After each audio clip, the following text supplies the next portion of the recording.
jamono buy dox rek da ngay jéem a dox ànd ak moom par rapport ak li nga xamante ni xaw na mais ci li ci lu baax li je pense que fii la affaire bi jëm moo tax normalement ay le 10 mai laa war def grand théâtre incha allahu taala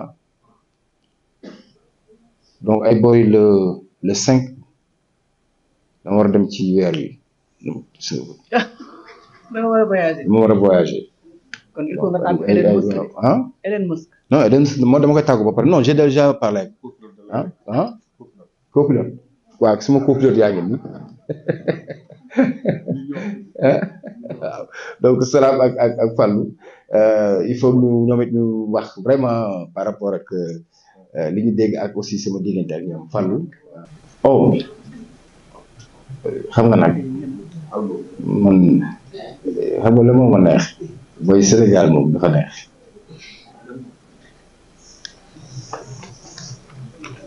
Wally suñu doom la lu ko neex na wax loolu du problème mais gis nga Nder 2.0 dama nga déglu ko parce que am na importance trop par rapport ak fi ñu bëgg musique sénégalaise gën fa dem donc je pense qu'au jour d'aujourd'hui man je me vois très très mal di wax sax ci yenn yi samay rakk lañu sama ay doom lañu donc ku ci nekk da ngay am yëg-yëg wax li nga xamante ni moom nga sentir et voilà ci ku nekk mën nga wax li nga bëgg a wax loolu du problème mais Nder 2.0 c'est tellement important ba nga xam ni je pense il faut ñu gën ci waxtaan parce que man dama leen woo pour ñu déglu affaire bi waxtaan pour que li ma génnee ku ci nekk tey ji boo demee sa kër boo ko dégloo di nga xam ba xam affaire bi am na évolution wala amu ko. donc loolu moo waroon tey jii waxtaan bi c'est vrai que ku nekk nag mën nga poser question mais vraiment waxtaan bi moom tey jii da ko umb moom du ma sàmb du ma demba lii daal lañ bëggoon ñu waxtaan ci vraiment pour xool nag ngeen di fexe yéen ba booster ma affaire bi quoi parce que man li ma man mooy génne ko jox leen di desee mooy ngeen consommer ko te wax ma nan la mel pour bu ëllëgee ma xam fan lay jaar. tey nag dafa nekk bés bu spécial ci man laata ma njëkkee ci sama nijaay jii di Alioune Mbaye Nder damay njëkkee ci kii ndax tey lu ma am ci musique ginnaaw yàlla ak yonent ba kii la ndax fecckat laa woon di fecc ay clip mu ne ma kenn du fecc ba am 40 ans barke bi Serigne Sall mu woo ma ci woy bi ñu wax Reug Reug Boña ci laa tàmbalee taasu ba tey bu ko neexoon mu bañ ko def en tant que journaliste tàccu leen ma xool ma xam soxla donc mu nekk nit ku baax nit ku généreux genn wàllu xale yi fi siiw ak paa yi ba ci man paa bi ci moom laa jógee yàlla boo tàqali ko teraanga Alioune Mbaye Nder nag dafa nekk ku spécial ci man benn ay mbokk lan jógandoo Tiwaawan ñaareel ba ni may loqatee ay talent noonu laa ko loqatee dem fekk ko ci benn ruq ñëw ba ci Lamine Faye ni ko gis naa woykat bu mag koo xam ni j'ai l'impression que Youssou Ndour la mu ne ma Youssou Ndour nga wax de man ko waaw parce que bu yéegee sur scène ni Youssou Ndour lay def làqatu ci benn place téye benn éviam téye serviette am ñëw woy bu ñëwee woy ba pare daw na mu ne ma nga ni lan mu ne ma kooku fu mu dëkk man ko Tiwaawan la jógee LT Dakar lay joué ba ni mu intégré Lemzo Jamono on a fait le monde entier dëkk bu nu mës a wàcc ci Europe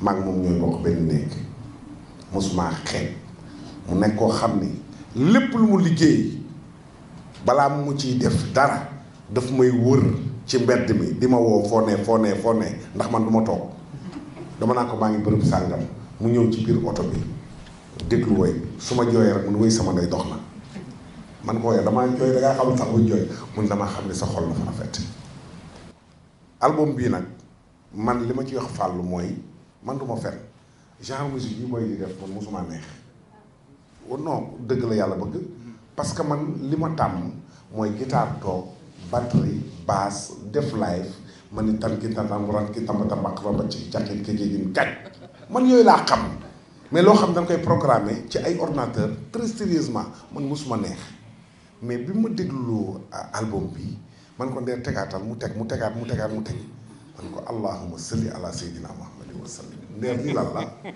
ma dem studio mu présenté ma booy yi keroog dama am chair de poule ba mënuma woy duo bi nga xam ne moom laa duo moom ci album bi ba pare fort bi Nder mosoon a am ma ko doon wax di ko Nder da nga am basse mais dafa mel ni bëggoo sa basse mais album bi maanaam maturité intelligence bi nga xam ne moom la ciy woyee c'est extraordinaire mais nag c'est très normal parce qu'il a fait l'école loo jàngul mënoo ko tari ñun dañ doon ñëw teg ataaya bu ñu tegee ataaya ñi yor instrument moderne ñi def lu ñuy wax atelier bu ñu defee atelier ba pare ñoom ñu woo woykat yi def ak ñoom atelier section percussion doog a ñëw donc moom lii rek moo ko war a wax xale yi nga xam ne ñooy jeune talent yi dama leen di ñaan ñii yàlla nañ fi yàgg ñoom li leen war moom mooy teg ay albumu Nder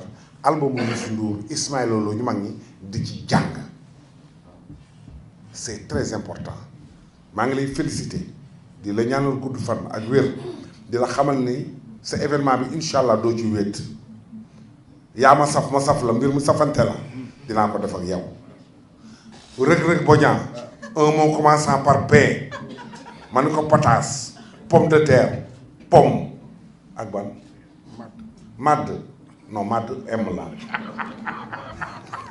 tol xanaa asiba ma ni ko meew bi ma demee ba jàng nag ma ni ko nag Fallou il faut que tu me fasses une litanie sur la chasse mani la loo ma wax un sachet ah ça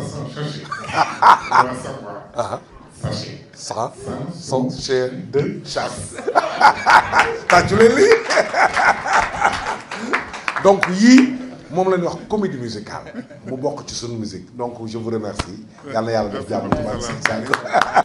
waaw dañoo nekk suñu robo di liggéey muy nekk sama frère Rimka ñu nekk si benn projet boo xamante ne dañuy jël son yi nga xamante ne démbaloo di def ko tey parce que ñun mënatuñu def lu suñu papa yi deful ci musique Sénégal mënatuñu def loo xamante ne nii ñoom defuñu ko tey suñu papa yi suñu wéy ko wala suñu papa Alioune Mbaye dafa ko sur scène donc mënatuñu def lu leen impressionné pour man ñu ne pourquoi pas ñu delloo si démb indi ko tey mooy musique bi nga xam ne moo amoon démb ñu moderniser ko def ko tey ba tey ñun génération bi ñu mën ko déglu parce que ñuy tàmm di déglu ay musique rétro mooy musique yi yàgg yi te tey boo koy dégloo ngay déglu ak musique bi tey y a une très grande différence parce que ñoom dañu doon jàngale di yeete di wax yu bëree bëri yoo xamante ne di nga fecc di nga jàng ñu ne pourquoi pas ñu moderniser ko bi ñu ko defee def nañ yeneen morceau mais bi ñu ko defee ñu ne comme boobu waroon génn ñu ne ah xaaral ñu ko suñu papa mu déglu xool affaire naka lay demee bi mu ko dégloo mu apprécier ko dund ko bëgg ko ba mu ñëwee wax mu ne ah man de morceau bi damaa neex ñu ne ko ah papa de bu ñu soñoon nga ma ñu fitiri mu ne kon waxatul bu dajee gëstu la parce que man damay waajal projet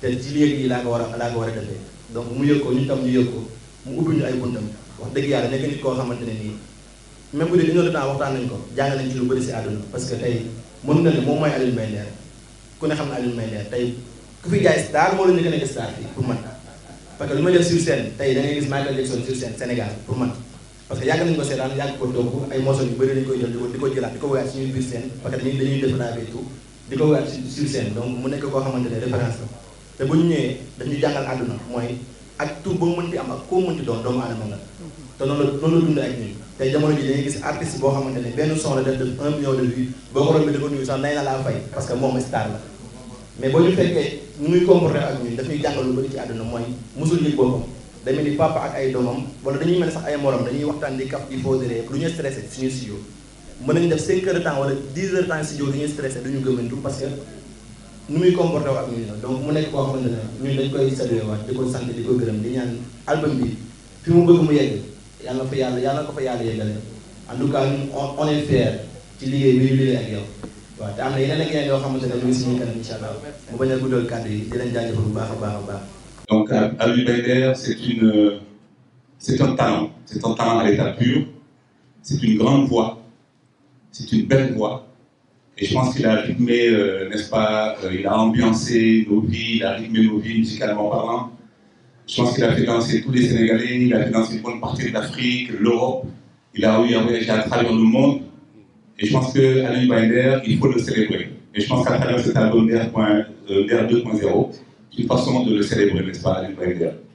Habib Baïder qui a fait un clin d'œil à la nouvelle génération. Parce qu'aujourd'hui, si vous voyez, c'est cette nouvelle génération qui régit la musique mondiale aujourd'hui. À travers, n'est-ce pas, les musiques actuelles, les musiques urbaines. Donc on parle du Nigeria, on parle de l'Afrique de l'Est, comme la Tanzanie, l'Ouganda, qui font aujourd'hui bouger l'Afrique. On parle de l'Afrique du Sud, avec l'Amapiano. Et je pense qu'il a raison. C'est important aujourd'hui, parce que toutes les musiques ont évolué. Toutes les musiques ont évolué, que ce soit le jazz, le blues, la musique cubaine, tout a évolué. Et je pense qu'aujourd'hui, il faut qu'on fasse évoluer notre musique également. À travers, n'est-ce pas, les nouvelles technologies de l'information et de la communication, hein, c'est important aujourd'hui. Donc, Godoudo a parlé de l'IA tout à l'heure, mais c'est important. La dernière fois, je voyais un clip de K.S. Bloom, le chanteur ivoirien, qui a rendu hommage à, comment ça s'appelle encore, le grand chanteur qui est décédé, Arafat qui est décédé. Et donc, tout le clip a été réalisé par l'intelligence artificielle. Lui, il n'est même pas apparu dans le clip. Le clip de Deep. De Deep également, voilà, justement. Alors, je pense qu'aujourd'hui, il faut faire avec. On est obligé de faire avec. Et c'est vrai que les anciens ont marqué leur temps dans la musique. Si vous voyez aujourd'hui, les plus grandes stars aujourd'hui ont tendance à collaborer avec la nouvelle génération. Angélique Kidjo et tant d'autres, hein, qui collaborent avec la nouvelle génération. Et je pense que c'est comme ça que marche la musique aujourd'hui. Et il a dit quelque chose de très important tout à l'heure, c'est qu'aujourd'hui, la musique, c'est quoi la musique aujourd'hui? La musique, c'est le mélange, c'est la collaboration, c'est la mixité. C'est ça la musique aujourd'hui. C'est ça la musique aujourd'hui. Alors nous vivons dans un monde globalisé, et aujourd'hui il faut faire une musique qui puisse être appréciée, comprise par toutes les oreilles, qu'elles soient africaines, européennes, ou américaine ou occidentale et autres. C'est ça aujourd'hui la musique. Et ça demande énormément de travail. La musique, c'est un métier, c'est une industrie. Donc il faut travailler la musique. Et ça, c'est un appel que je lance à la nouvelle génération en fait. Donc il faut travailler parce qu'eux, ils ont eu l'occasion de travailler, hein. Ils ont travaillé, maintenant ils sont, voilà quoi. Ils sont là, ils suivent la mouvance quelque peu parce que bon, c'est le monde de la musique qui veut qu'on suive la mouvance. Et c'est des gens qui ont travaillé, qui ont marqué leur carrière, qui ont marqué leur vie musicale. Et je pense que c'est ça. Donc il faut travailler, il n'y a pas de secret, seul le travail paie. Donc je pense qu'il faut travailler, il faut cravacher, il faut travailler pour atteindre aujourd'hui le niveau, n'est-ce pas, qu'ils ont atteint dans lequel ils sont en ce moment. Voilà. Donc encore une fois, féliciter Habib Baïder. Merci, bon frère. Très content d'être là. Et donc, souhaiter une bonne réussite hein, pour le 10 mai prochain, pour le grand rendez-vous ici au Grand Théâtre. Donc, on sera tous là, Inch'Allah.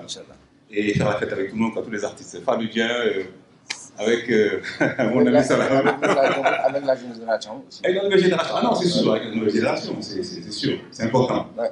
Voilà, merci beaucoup. Merci, mon frère. Ouais, c'est bon. Vraiment un plaisir.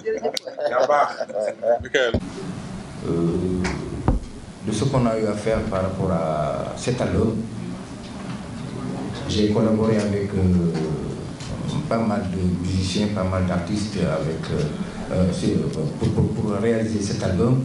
Donc, y compris Salam, Deep Boudouguis, Rimka et Dundish, et aussi Damsen. Donc, on a eu à faire 6 titres pour l'album. Donc, l'album parle de pardon, de regret, de solidarité et d'amour et surtout de partage. Je pense que les Sénégalais vont bien apprécier ça parce que tout simplement c'est un souhait. On a travaillé ça durement pendant tout le mois de Ramadan et j'ai eu la chance aussi de collaborer avec ces jeunes-là qui ont apporté vraiment leur touche. Et c'est sorti aujourd'hui.